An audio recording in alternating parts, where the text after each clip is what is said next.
Hello students, welcome to the class.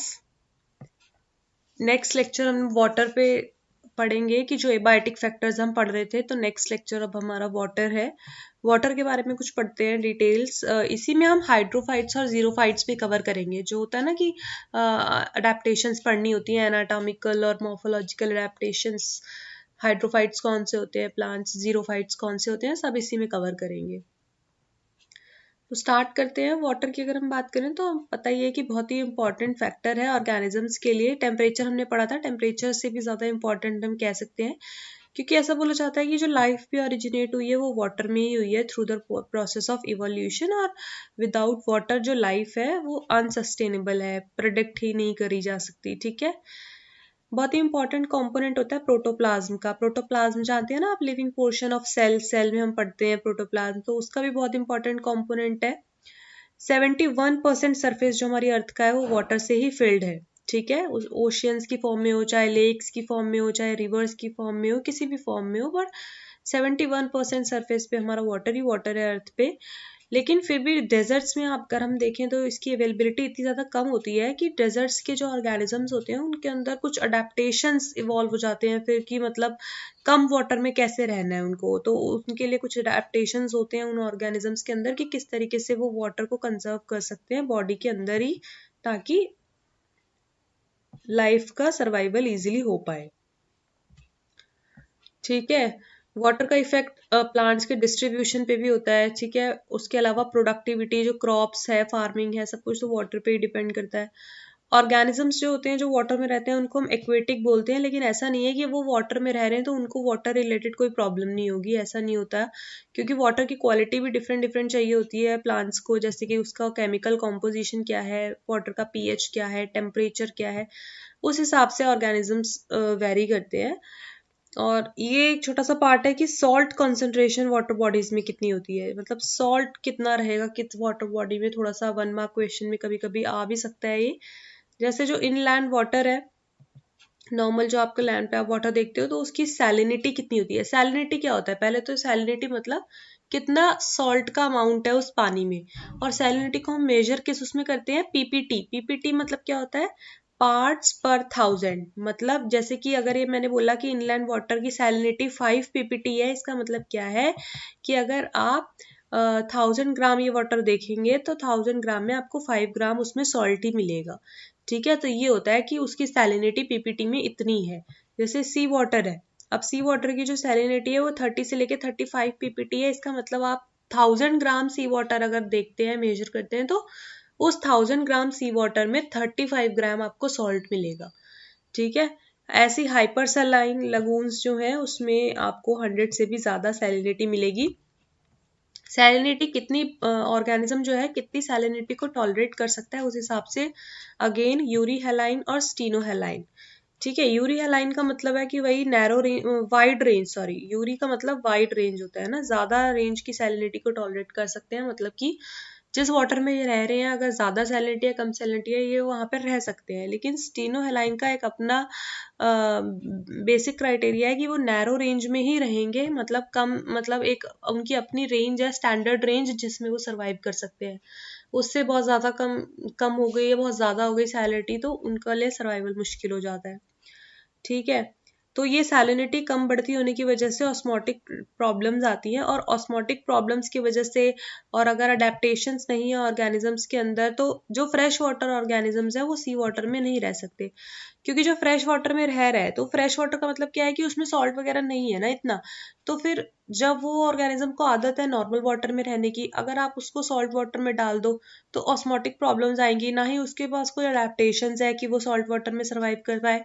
तो ऐसे organisms fresh water वाले सॉल्ट वाटर में सर्वाइव नहीं कर पाते हैं। हाइड्रोफाइट्स और जीरोफाइट्स का कॉन्सेप्ट पढ़ लेते हैं। हाइड्रोफाइट्स कौन से प्लांट्स होते हैं, जो प्लांट्स वाटर के अंदर रहते हैं, मतलब जहाँ ज्यादा वाटर होता है वहां पर अगर सर्वाइव कर रहे हैं तो वो हाइड्रोफाइट्स वाटर के अंदर सर्वाइव करते हैं। जीरोफाइट्स मतलब वो ऐसी जगह पे सर्वाइव कर रहे हैं जहाँ पे वाटर डेफिशिएंट कंडीशंस है, मतलब कम वाटर वाली कंडीशंस है। एग्जाम्पल्स आप देख लीजिए। देखो, हाइड्रोफाइट्स वाटर में जो ग्रो करते हैं plants, hydrilla, Wolffia, Trapa, polygonum. और जीरोफाइट्स में अपंशिया, एगेव, कैजुराइना और कैलोट्रोपिस, एलोए। मॉर्फोलॉजिकल अडेप्टेशंस और एनाटॉमिकल अडेप्टेशंस देखेंगे तीनों, दोनों की, हाइड्रोफाइट्स की भी और जीरोफाइट्स की भी। तो सबसे पहले हाइड्रोफाइट्स की मॉर्फोलॉजिकल अडेप्टेशन से स्टार्ट करते हैं। मॉर्फोलॉजिकल अडेप्टेशंस आप समझ रहे हैं, मतलब कि हाइड्रोफाइट्स मतलब वो जो प्लांट्स जो पानी में रह रहे हैं, वो कुछ अडेप्टेशंस उनके अंदर डेवलप हो जाती हैं उनकी मॉर्फोलॉजिकल फीचर्स में, तो वो पढ़ते हैं। तो जैसे कि रूट्स की अगर हम बात करें, ठीक है, रूट्स की बात करते हैं। रूट्स या तो कंप्लीटली एब्सेंट होती हैं,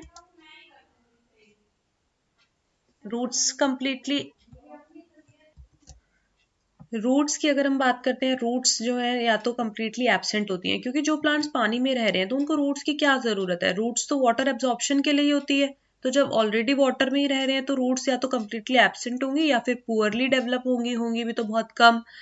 रूट पॉकेट्स प्रेजेंट होती हैं लेकिन वो बैलेंसिंग ऑर्गन्स होती हैं, ठीक है। इंस्टेड ऑफ रूट कैप, देखो रूट कैप एब्सेंट होता है, हमने देखा है नॉर्मली क्या होता है, रूट के ऊपर रूट कैप होता है, क्योंकि वो रूट की जो टिप होती है, एक्सट्रीम टिप, उसको प्रोटेक्ट करके रखता है ना।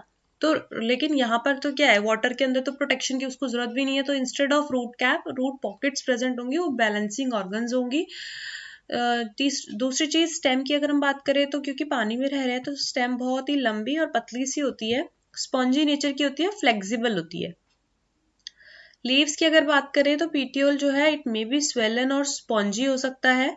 नेक्स्ट थिंग है कि जो सबमर्ज्ड होते हैं, मतलब बिल्कुल पानी के अंदर डूबे रहने वाले जो हाइड्रोफाइट्स होते हैं ना, उनकी जो लीव्स होती हैं बहुत ही पतली सी और धागे जैसे जैसे रिबन जैसी सी होती हैं, बिल्कुल लहराती रहती हैं, ठीक है। और जो फ्लोटिंग होते हैं, जो सिर्फ पानी के ऊपर ऊपर तैर रहे होते हैं, उनकी लीव्स तो लार्ज होती हैं और फ्लैट होती हैं, क्योंकि उनको फोटोसिंथेसाइज भी करना होता है ना।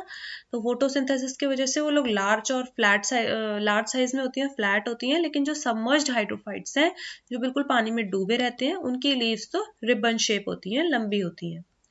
अच्छा, जो लीव्स ये जो ऊपर रहती है पानी के, तो उनकी लीव्स जो है कोटेड विद वैक्स, प्रोटेक्शन के लिए वैक्स से कोटिंग रहती है उसके ऊपर, ठीक है।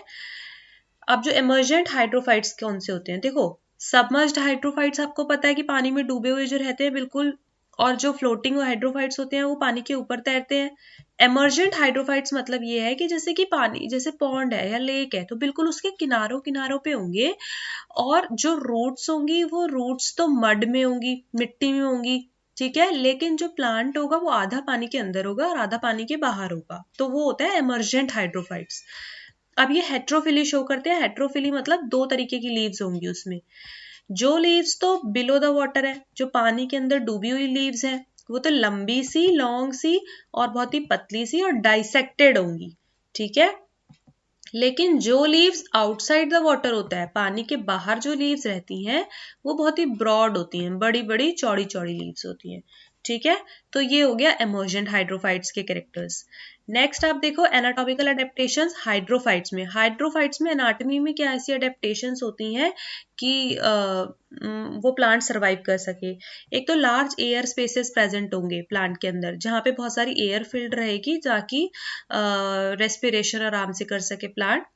मैकेनिकल टिश्यू इसमें बिल्कुल तरीके से एब्सेंट होगा, स्क्लेरेनकाइमा, क्योंकि वो स्ट्रेंथ प्रोवाइड करने के लिए होता है या फिर प्रोटेक्शन प्रोवाइड करने के लिए होता है, तो यहाँ पर तो जरूरत है नहीं। Vascular tissues poorly developed, specially xylem, क्योंकि जाइलम वाटर को ट्रांसपोर्ट करता है, तो प्लांट ऑलरेडी वाटर में रह रहा है तो इसकी नीड नहीं है। क्यूटिकल एब्सेंट होगा, क्योंकि क्यूटिकल भी क्या है, वैक्सी कोटिंग होती है लीव्स के ऊपर जो कि प्रोटेक्ट करती है लीव्स को, उसकी भी जरूरत नहीं है जब पानी में ही है। तो स्टोमेटा या तो एब्सेंट होंगे, ठीक है, एब्सेंट ही होंगे। और फ्लोटिंग लीव्स, जो देखो पानी में जो लीव्स होंगी उसमें तो स्टोमेटा होगा नहीं, एब्सेंट होगा। जो लीव्स फ्लोट कर रही होंगी, पानी की सरफेस के ऊपर होंगी, वो एपिस्टोमेटिक, मतलब बस थोड़ा बहुत लोअर सरफेस में स्टोमेटा होंगे, अदरवाइज स्टोमेटा नहीं होते। एपिडर्मिस की बात करें तो वो भी सिंगल लेयर्ड ही होती है, ठीक है, सिंगल लेयर्ड एपिडर्मिस। अब जीरोफाइट्स की बात करते हैं, मतलब जो ज्यादातर डेजर्ट्स में रह रहे हैं या फिर एरिड कंडीशन में या फिर ऐसी कंडीशन में जहां पर पानी बहुत कम है। तो मॉर्फोलॉजी कैसे चेंज होगी उसमें कि रूट्स बहुत ही वेल डेवलप्ड होंगी, क्योंकि देखो ऐसी जगह पे रह रहे हैं जहाँ पानी कम है, तो रूट्स को क्या करना होगा, ज्यादा काम करना होगा वाटर एब्जॉर्ब करने का।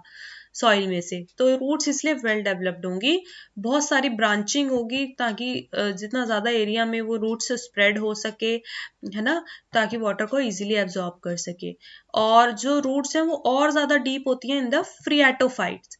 फ्रिएटोफाइट्स आप समझते हैं? फ्रिएटोफाइट्स मतलब ऐसे प्लांट्स जो कि फ्रियाटिक जोन में से पानी को एब्जॉर्ब कर रहे हैं। फ्रियाटिक जोन मतलब जो ग्राउंड है, जैसे सॉइल में रूट्स चली गई, उसके बाद वाटर को एब्जॉर्ब किया, तो मतलब सॉइल के जस्ट नीचे वाटर नहीं था, वाटर टेबल के भी अप्रॉक्स उस जगह जाके, वाटर टेबल से भी नीचे जाके वहां तक पहुंच के प्लांट्स वाटर को एब्जॉर्ब करते हैं। तो ऐसे प्लांट्स को बोलते हैं फ्रियाटोफाइट्स, जो कि फ्रियाटिक जोन मतलब वो जोन जो वाटर टेबल के पास है वहां से वाटर को एब्जॉर्ब कर रहे हैं।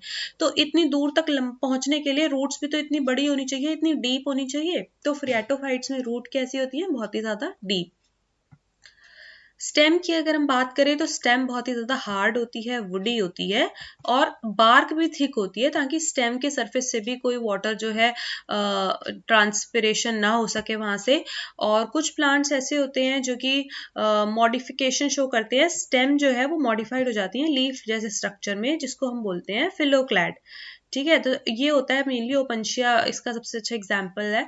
तो ये क्यों होता है? तो एक तो फोटोसिंथेसिस सरफेस इंक्रीज हो जाता है क्योंकि वो अगर स्टेम लीफ लाइक स्ट्रक्चर में बन जाए, और दूसरी चीज ये कि फिर ट्रांसपिरेशन भी नहीं हो पाता उससे, है ना, क्योंकि उस स्टेम में थोड़ी इतने ज्यादा स्टोमेटा होते हैं कि ट्रांसपिरेशन हो जाए, तो वो स्टेम का मॉडिफिकेशन बना है, तो उससे जो है इतना ज्यादा वाटर लॉस भी नहीं होगा।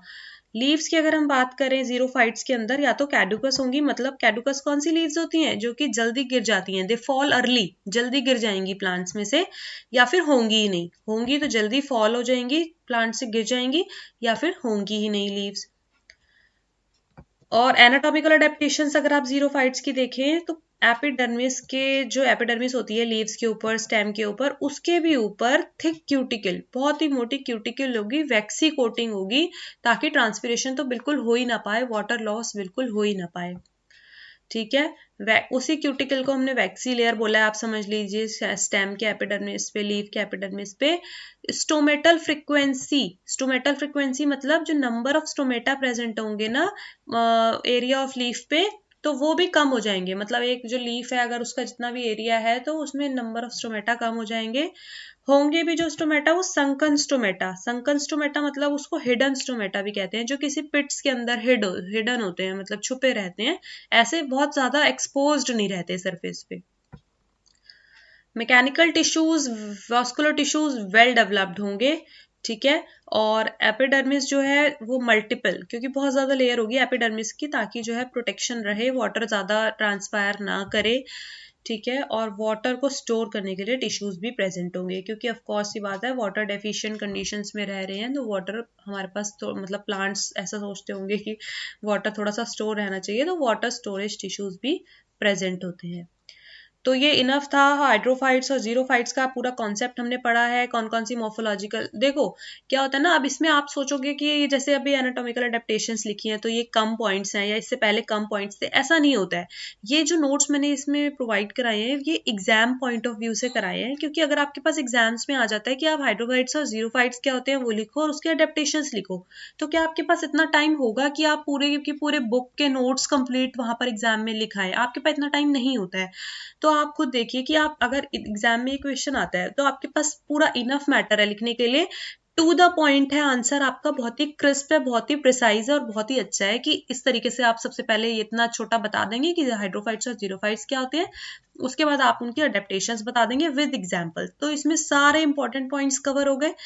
तो ऐसा मत सोचिएगा कि बहुत ज्यादा मैटर अगर लिखते हैं तो वो बहुत ज्यादा उससे फायदा होता है, क्योंकि समझना इंपॉर्टेंट है और आपके पॉइंट्स क्लियर होने चाहिए, टू द पॉइंट आंसर आपको पता होना चाहिए, और इतना मैटर आपके लिए इनफ है एग्जाम में लिखने का। तो नोट्स भी आप कंप्लीट यहाँ से नोट डाउन कर लीजिए, और ये चैप्टर हमारा ये वाला टॉपिक हमारा वाटर का कंप्लीट हो गया है, हाइड्रोफाइट्स जीरोफाइट्स भी, और वाटर के जो बेसिक कॉन्सेप्ट है वो भी। सो नेक्स्ट क्लास में मिलेंगे, मोस्ट प्रोबेबली हम सॉइल के बारे में पढ़ेंगे नेक्स्ट क्लास में। सो टिल देन आप इसको पढ़िए और चैनल को सब्सक्राइब करिए। Stay tuned. Thank you.